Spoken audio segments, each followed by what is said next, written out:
Hey, Bookish Besties, welcome back. If you're new here, I'm Jen, and today we're going to read the beats. If you're not familiar, Read the Beats is a YouTube series created by the amazing Jessi from ThisKiwi03. I'll pop her here. If you are not familiar with who Jessi is at all, she is the mastermind behind Scarathon, which happens in the fall in October, and also is the creator and my lovely co-host of our MAASVerse universe sprints that we are co-hosting throughout the entire MAASVerse universe over the next 18 months or so. And so Jessi asked me to collaborate with her on Read the Beats. And of course, I said yes. If you're not familiar with Read the Beats is a YouTube series, like I said, created by Jessi. And essentially, she asked folks or friends from YouTube to collaborate with her.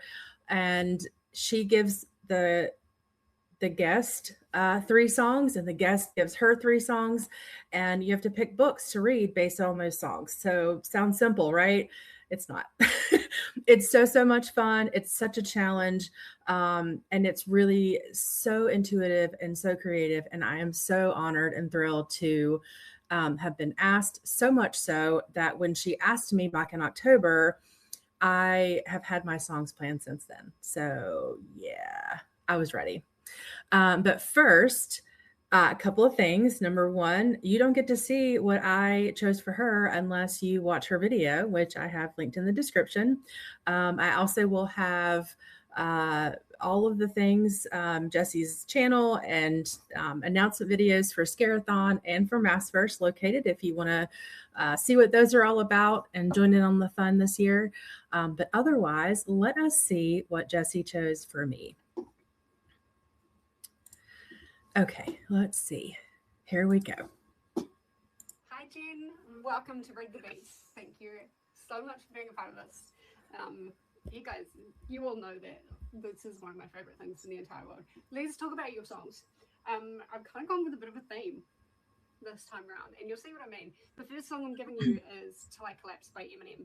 Now, this is... Okay, so let's stop here. You guys know by now I am a huge fan of Eminem, and we talked before we each released our videos, and I think automatically knew that one or both of us was going to provide a song from Eminem. I did not expect it to be this one, though. I'll be honest with you. So let's carry on and see why she chose this one out of all of his collection. Not his most iconic songs, but to me it's one of his most iconic songs. He's very good at building people up. Yes. And making them feel motivated and making them feel strong. And the music video to me reflects that as well.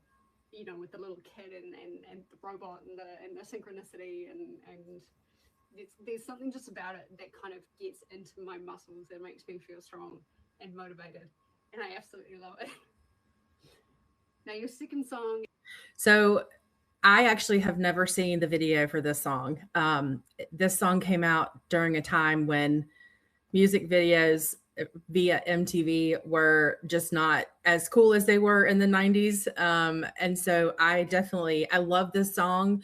It is on my run playlist. It is on, I actually, this is one of my favorite albums that he has put out in his catalog. But I'm definitely going to watch the video of this because I have not seen this one. So that will be interesting to kind of marry those together. I think the obvious choices would be, I have a large number of Eminem biographies and memoirs and books. So that would be the obvious choice. But you guys know me well enough by now to know that I love an unrealistic challenge. So may or may not go that route. But let's see. All right. Song number 2. It is a song by Elton John. It is called I'm Still Standing. I'm giving you the music video from the Sing soundtrack. They used it for Sing, and they used a lot of really, really good songs in that. I liked the I'm Still Standing because and that again is quite motivational. Now there's probably lots of different things you can do with that song. You could do something about music, you could do something about standing up like you could do with the Eminem song. You could do probably a fair bit for it, and I'm really interested to see what you think. Now, keeping on with that theme is Nessun Dorma. Okay, so let's pause here. Elton John is iconic, as you all know. Everyone knows Elton John. I'm just going to rewind this just a touch. And so, again, could go obvious and do his memoir. I actually may go that route just in first thoughts on it, because his memoir is, I've heard the audiobook is very good, and it really spans his entire life. And I know that just from what little I know about Elton John as a person, he was like, his peak was a bit before my time in music. And as I was adjusting to my musical taste, it definitely was not, it was more on the rap hip hop side of things. And so, again, obviously everyone knows Elton John, but I think that'll be interesting to pick. I think I loved the movie Sing. I love that song in general. I love the Sing version of that song. And I think, the trajectory of Elton John's life may be a good fit for that song, because at the end of the day, he's still standing, right? He's almost 80 and has had a lot of controversy, not controversy. He's been through a lot, and maybe some controversy. I don't know. We'll see. But I think that might be a good fit for that, but to be continued. All right, let's see what the last song is.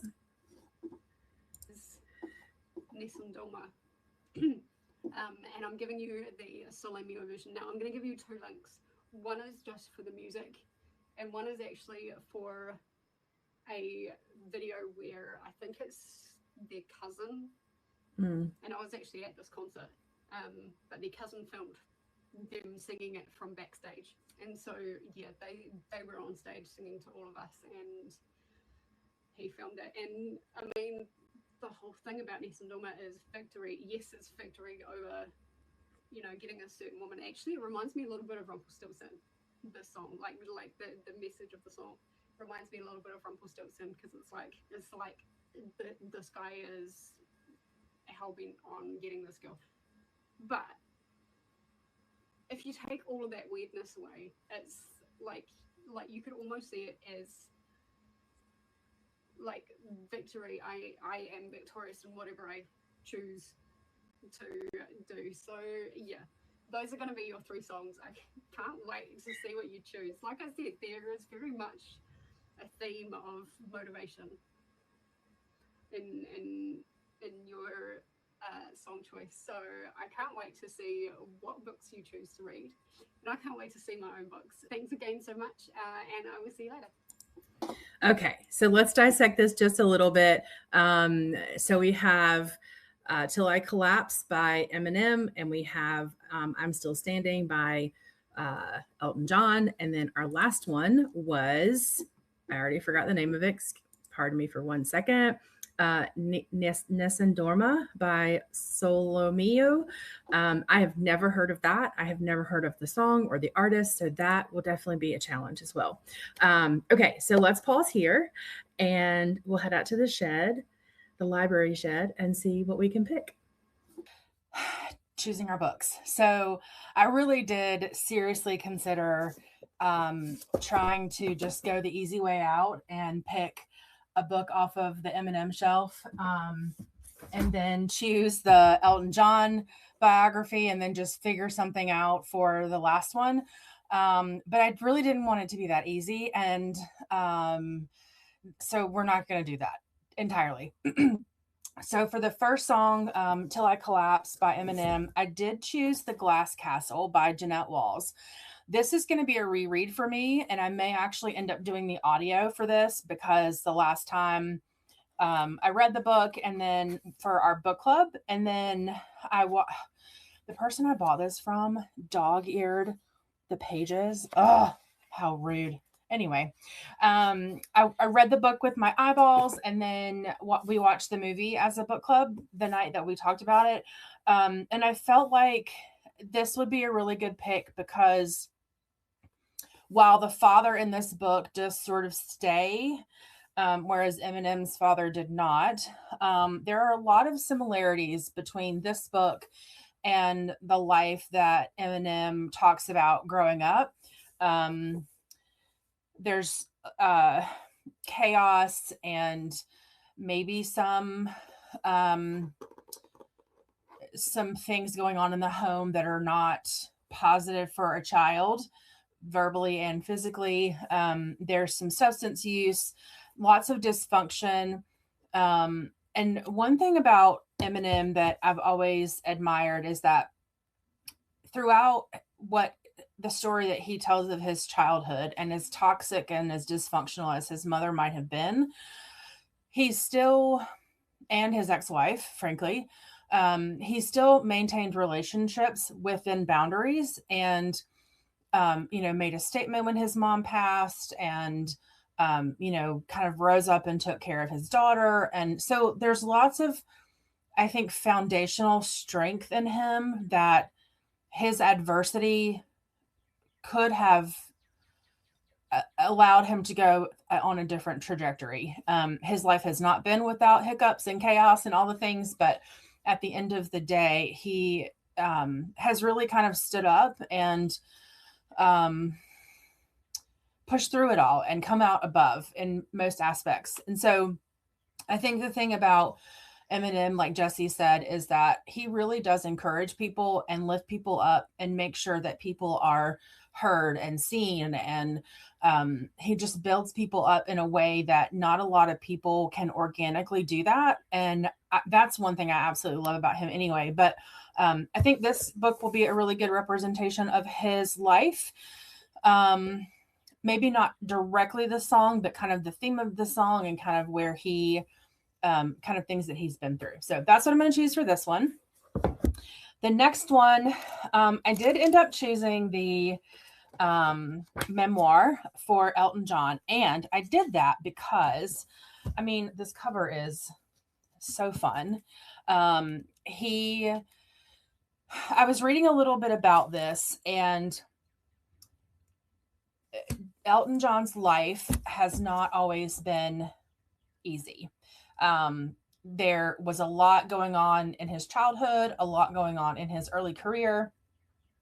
And I felt like at the end of the day, he's still standing. And the ending of his story, not ending because he's still with us, but this latter part of his life, he's still doing a lot of things that have meant a lot to him, and hopefully they'll talk about all of this in the book and I can actually speak to it. But I think this would be a good option for that song, because at the end of the day, Elton John is still standing despite a lot of things he's been through.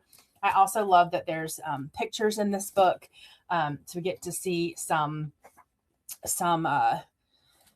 it's mixed media and photographs that he provided of his life throughout the years. You get to see a little bit of his early career life. So I think this is going to be a fun pick, and I'm excited to read. I'm actually going to listen to this one. I'm going to immersive read it because I heard that the audio is really good. Okay, last but not least, this one I struggled with. I actually did some research on this one too, and I listened to the song a couple of times. I watched the video that Jessi sent, which all of the links for the versions of the songs and the videos that Jessi picked will be in the description. So lots of links for you guys coming up. But the thing about the song that hit me was there's a crescendo at the very end that is, at least to me, felt very epic's probably not the right word, but strong, right? And I was like, I need a book, or I want a book that has sort of that crescendo feel. Maybe I was kind of thinking like cliffhanger, that sort of thing, but definitely some sort of like oomph at the end. And so I was researching this book called A Room with a View. It's a classic by E.M. Forster. It was written in a really long time ago. It was originally published in 1908 in Great Britain. And it's a small book. It's only it's less than 200 pages, but 196 pages. But the audiobook is 8 hours long. So that makes me think it's dense, and that's a little scary to me, which is obviously like par for the course with classics. Like I get that. So I'm gonna actually start with this one first and see how it goes. I also love the fact that the version of the book that I got is a rainbow, and that just makes me happy. There's a piano on here, which flows well with the song. Um, it's a man trying to, woo a woman. So we'll see. We'll see how this goes.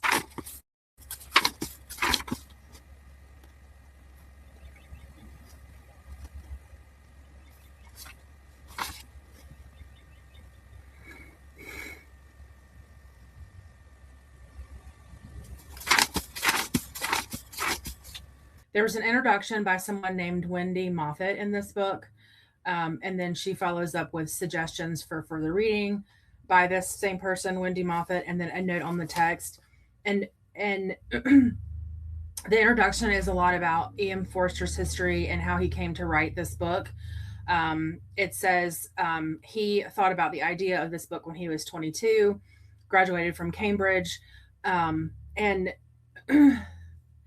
wrote the book over the course of 7 years. A way to try to understand himself, I think, is what I'm gathering from this. I'm actually going to skip this part. I really just want to get to the story. So, okay. Happy reading.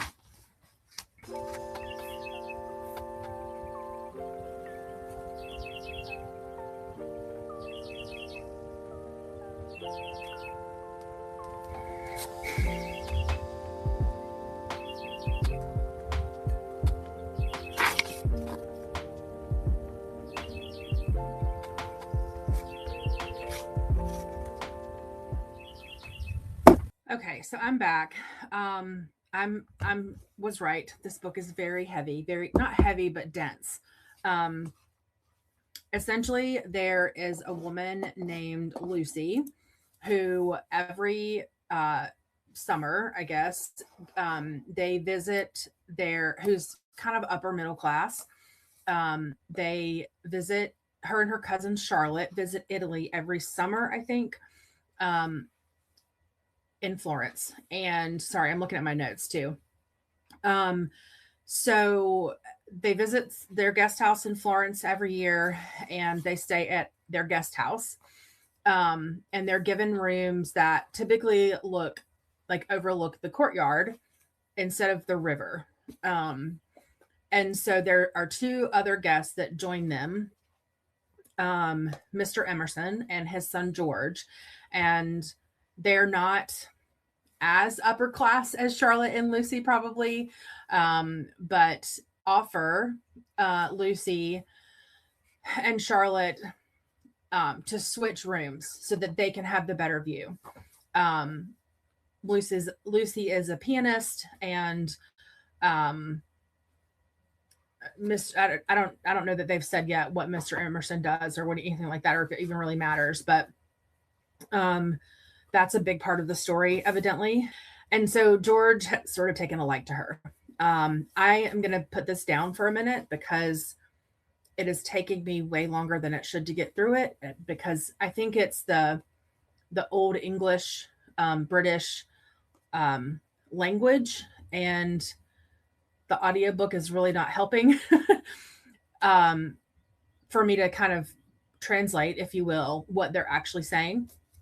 So I'm going to put this down for a minute and pick back up on the Glass Castle and see how we go. So I'm not calling this a total wash yet, but definitely going to put it down for a minute because it's a lot. So let's get into the Glass Castle for a few minutes and see if that fares better.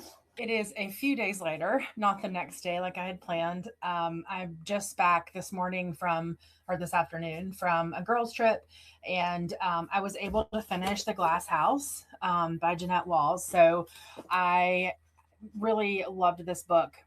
I think even better the second time around. I would like to plan on watching the movie again because it has a great cast. It's got Brie Larson and Woody Harrelson, Max Greenfield, lots of great people in this movie. And I haven't seen it in years. So I may plan on watching that in the next few weeks as well, just to put another comparison on the book as well. But anyway, I've got some notes here that I'm going to look at while I'm chatting, but this book was so good. Like I said, I read it probably 5 or 6 years ago and I liked it then, but I had a better appreciation for it today now. But essentially, this is a memoir of Jeanette Walls's childhood, from her childhood to adulthood. And it's divided, this book is divided into 5 parts. A lot of it is, you can see it transcending between what the children think as fun, whimsical, kind of free parents. They kind of hop from place to place and, kind of go where the wind takes them, if you will. They definitely don't establish roots much of anywhere for a while, and just kind of get by to live, doing odd jobs and living off the land, that sort of thing. And then when we get into the third part, which is called Welch, that's kind of where you see the transition of the children shifting their perspectives on their parents, going from, we're so adventurous and whimsy and fun, to almost like toxic. Not even almost, like definitely toxic. And that's kind of where the hard parts of the book come in. Not that it's not all hard, but that's where you really see exactly what the Welch children are, what the Walls children are facing. And it's hard to read. It's hard to read about children being treated that way by their own parents. Excuse me. And then in part 4, we read about, well, you know what? I'm not going to spoil that. I want you guys to read this. This is a very good book. I think it does align or parallel with the way that Eminem tells his life story. You can watch 8 Mile and see it. You can read his biographies and read it. You can hear him talk and hear his history and read it. You can actually watch him go through his career and see it. So I do think this was a really good representation of that song, Till I Collapse. Maybe not the song itself again, but Eminem and his life. So I'm really glad that I was able to associate those two together. Next up, Elton John. I have heard some recent feedback that this book is not as great as it maybe was portrayed to be, but I don't care. I'm excited about it. I'm going to listen to the audio and we'll see how it goes. Come along with me for the ride. Last book.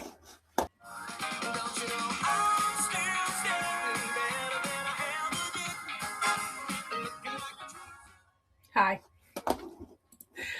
Oh my gosh, you guys. This book is so fun. It's fun, right? He has had quite the life, right? I have my glasses on. I'm getting in the vibe, and we're still standing. It's a lot. It's a lot. Elton John went through a lot. A lot. I just finished. I think I'm going to give this one 4 stars, mostly because of the last third.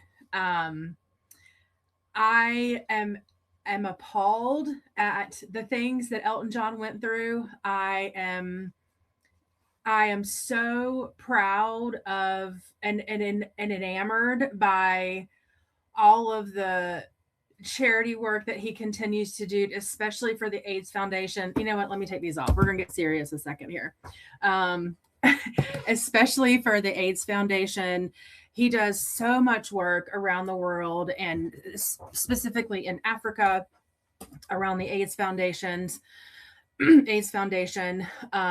He has this beautiful family, and they've been through it all, right? They've been through so much together as a family. The way that he tries to raise his sons to be good, decent, moral people. This book was very good.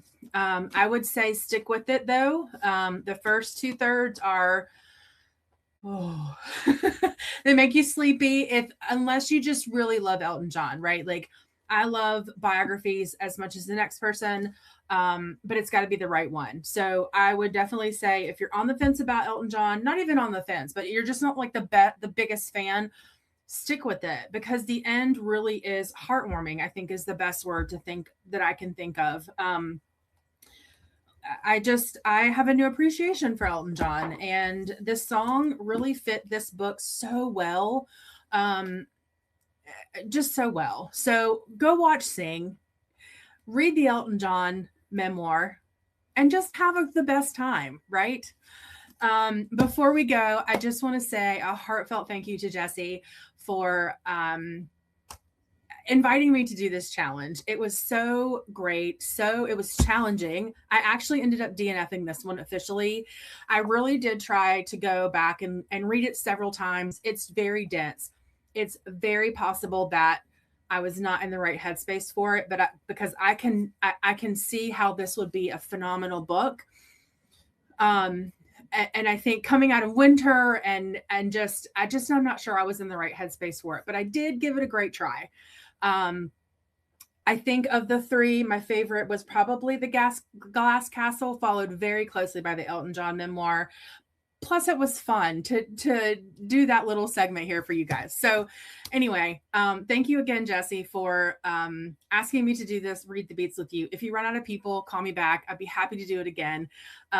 If you listen to those songs and you had different books to pick for those songs, put them in the comments. I would love to try out different books for these songs than I chose. And if you end up reading these books or have read these books, let me know what you think. All right, I'm going to say goodbye for now. I love you all. I will see you next time. Bye.